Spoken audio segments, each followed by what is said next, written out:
shows that we're doing something right, but it's also the fact that it's going to be demoralising at a certain point in time. If you're bringing him a genuinely good offer, an offer that's above market value, and we've proven to him with comparable sales that we're not just saying. And he's worried about $7,000. And he's worried about $7,000. So rich. And he lives in the Canada. Yeah.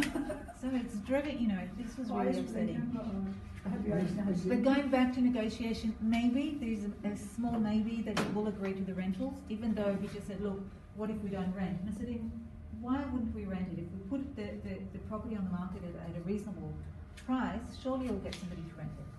But you can't guarantee it. But I said to him, other than that, you can make it conditional in the contract that we'll have to wait for the $7,000 to be accumulated during that period until you find a tenant. So hopefully it will work. We'll know on Monday.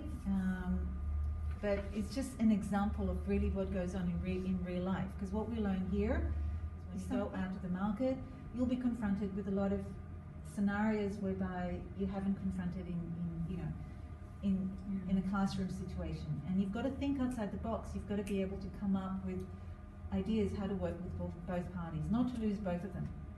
So we're still trying to work with the buyer. So what do we say to the buyer? We say to the buyer, look, the vendor has come down. However, the vendor believes this unit is the best unit in the whole building. So this is, it's got a good aspect and it's got a nice floor plan, but you're trying to justify to the buyer why it's taking so long and why the vendor is so adamant, you know. So these are the sort of things you will be up against. No, last week was insanely cold. Huh? Last week was ridiculous. Last week was not funny.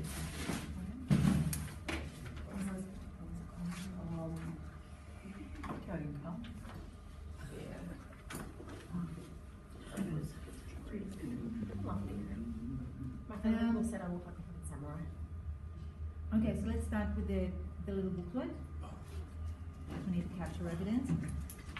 So describe methods used in the office to enhance the ability of a room.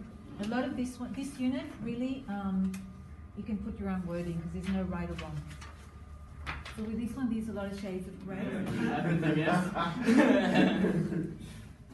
Okay, so describe methods that the office can use to enhance the ability to handle good inquiries. So I think it has to be part of the office procedures, right? If you have good office procedures, it makes it easy for current staff members and new staff members approached by. Okay, so if they approached you and not Daniel, what would you do? So you would just write a few things. I would compliment Stephanie for her rose garden. I would understand the motivation for selling.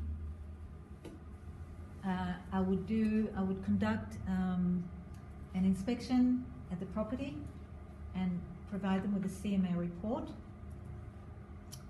And I would be well prepared. That's another one. I would be well prepared with any questions. So that's good.